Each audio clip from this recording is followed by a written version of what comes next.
Banswara news channel पर आज राजनीतिक विश्लेषक डॉक्टर नरेश पटेल एवं गांधी दर्शन लेखक भारत दोषी रूबरू हैं। जानते हैं इनसे वागड़ की राजनीति का हाल। जी नमस्कार। नमस्कार साथियों। तो आपसे हम जानना चाहते हैं कि बांसवाड़ा डूंगरपुर लोकसभा सीट पर बीएपी के उभरने को आप किस रूप में देख रहे हैं? बांसवाड़ा डूंगरपुर लोकसभा सीट पर बीएपी के राजकुमार रोत विजयी हुए, सांसद बने। हम राष्ट्रीय स्तर पर देखें तो अनेक क्षेत्रीय पार्टी बन रही है जो जातीय रूप लिए हुए जी। और बीएपी भी जातीय रूप लिए हुए अपने जो आदिवासी हितों के लिए काम कर रही है। तो स्वाभाविक है कि जब राष्ट्रीय स्तर के दल अपनी जो पार्टियां हैं, लोग हैं, मतदाता हैं, उनका हित नहीं साध पाते तो इस तरह से उभरते हैं। जैसे समाजवादी पार्टी वो भी एक जातीय पार्टी है, AIMI है वो भी एक जातीय पार्टी है। तो इस तरह से उभरते हैं तो वैसे कोई गलत भी नहीं है। हर समाज को अपने लोगों को आगे बढ़ाने का, उनके हित का ध्यान रखने की ज़रूरत है। जी, मेरा ये मानना है कि बांसवाड़ा जैसे आदिवासी बाहुल्य क्षेत्र में भारत आदिवासी पार्टी का उभरना जातीय तो नहीं लेकिन एक वर्ग विशेष के लिए, स्पेशली आदिवासी क्षेत्र के हिसाब से आदिवासियों के जो मुद्दे हैं वो राष्ट्रीय पार्टियां कांग्रेस और भाजपा नहीं उठा पा रही थी। और कहीं ना कहीं एक अलग ही समीकरण के साथ भारत आदिवासी पार्टी ने आदिवासियों के मुद्दों को उठाया। उन्होंने साथ में मुस्लिम लोगों को भी साथ में लिया, साथ में OBC के मुद्दों को भी इन्होंने उठाना शुरू किया, SC वर्ग को भी उठाना शुरू किया और आरक्षण और जो संवैधानिक प्रावधान है और आदिवासियों के जो जल जंगल जमीन के मुद्दे हैं उसको उठाने से यहाँ का युवा और यहाँ का जो आदिवासी और संविधान को चाहने वाला व्यक्ति है वो बीएपी के साथ जुड़ा। इस वजह से ये भारत आदिवासी पार्टी कांग्रेस और भाजपा से भी एक ऊपर उभर कर निकल के आई। गठबंधन की सरकार का दौर शुरू हो गया है अगर हम देखें तो मौजूदा हालात में, और बीएपी के सांसद राजकुमार रोत इंडिया से जुड़े हैं जो विपक्ष में है। वे इस क्षेत्र के लिए कैसे विकास करेंगे? क्या उन्हें संघर्ष का सामना करना पड़ेगा? निश्चित रूप से उनको संघर्ष तो करना पड़ेगा।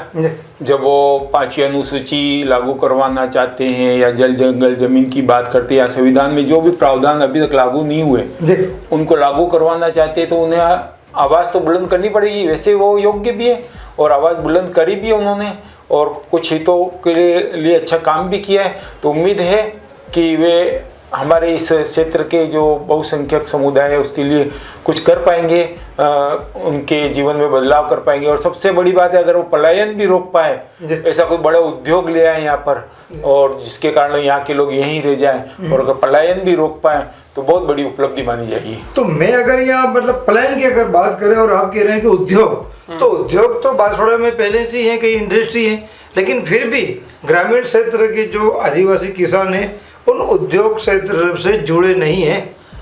बिल्कुल आप सही कह रहे हैं। आज भी बांसवाड़ा डूंगरपुर क्षेत्र का जो आदिवासी है रोजगार के लिए डूंगरपुर बांसवाड़ा का गरीब तबका है और वो गुजरात अपना जो पास का राज्य है वहाँ पर माइग्रेट करता है और वहाँ पर उद्योग धंधे हैं, रोजगार के संसाधन ज़्यादा उपलब्ध हैं बांसवाड़ा की तुलना में। तो कहीं ना कहीं बांसवाड़ा में उद्योग धंधों की बहुत आवश्यकता है और यहाँ पर जो उचित संसाधन है प्राकृतिक रूप से उनका सही दिशा में दोहन हो ताकि एक बैलेंस बना रहे विकास में और प्रगति में। तो मेरे ख्याल से बांसवाड़ा डूंगरपुर का विकास किया जा सकता है। नहीं, अपन उद्योग की बात कर रहे थे। उद्योग तो पहले से जैसे बांसवाड़ा में है, जितनी सेंटेक्स मिल है, मयूर मिल है, लेकिन क्या ग्रामीण युवा उसमें नौकरी कर रहे हैं? जितनी जनसंख्या उसके हिसाब से उद्योग नहीं है। उद्योग बड़े उद्योगों की जरूरत है। और उद्योगों की रोजगार इतने सारे नहीं है कि उनको मिल सके, उन उद्योग मिलों में रोजगार मिल सके, इतने उद्योग नहीं है। अब हम देखते हैं कि अभी पावर प्लांट लग रहा है जो न्यूक्लियर पावर प्लांट 10 साल से काम चल रहा है केंद्र सरकार के नेतृत्व में। अभी तक तो भाड़े ही लग रहे हैं, तो कब जाकर 10 साल तो गुजर चुके हैं। हाँ, और काम ही खड़ा नहीं हुआ। तो 10 साल और लगेंगे। हाँ, एक पीढ़ी निकल जाएगी। यही तो आश्चर्यजनक बात है कि इतने साल तक जब काम खड़ा नहीं होता है तो रोजगार कैसे मिलेगा? अब सोने की खदानें निकली है जगपुरा में, अब कब तो चालू होगी, कब उसको दोहन करेंगे, कब जाके उसके आधार पर जो उद्योग लगने वो लगेंगे, कब रोजगार मिलेगा? ये सब चीज़ें बहुत सोचने की बात है कि कैसे यहाँ के जो लोग हैं उनको रोजगार दे सके और पलायन को रोक सके। यहाँ पर बीएपी जी बोलिए। यहाँ पर भी जो उद्योग धंधे हैं उसमें स्थानीयों को रोजगार को लेकर कोई प्रावधान होना चाहिए। बहुत सारे मजदूर बाहर से, उत्तर प्रदेश और बिहार से यहाँ पर काम करते हैं, हमें उनका कोई विरोध नहीं है, लेकिन यहाँ का संसाधन है, यहाँ का पानी है, यहाँ का हवा है, यहाँ का संसाधन जो यूज किया जा रहा है, तो उस अनुरूप मैं समझता हूँ कि कुछ न कुछ एक क्राइटेरिया तय करना चाहिए कि इतने मजदूर, इतना प्रतिशत मजदूर स्थानीय होगा, ताकि यहाँ की इकोनॉमी में उस उद्योग से यहाँ की इकोनॉमी को बढ़ावा मिल सके। अभी आगे नहीं, आगे युवाओं को भी चाहिए कि स्किल भी डेवलप करे, उसको कौशल भी आवे, और कौशल की कमी है इसलिए ये दिक्कत आ रही है कि उनको मजदूरी जानते हैं ज़्यादातर, या फिर कुछ लोग जो बीटेक कर लिया है कुछ लोगों ने तो वो जानते हैं, तो उनकी ज़्यादा जरूरत नहीं है, इसके कारण भी यहाँ पे पलायन करना पड़ रहा है। बिल्कुल बिल्कुल।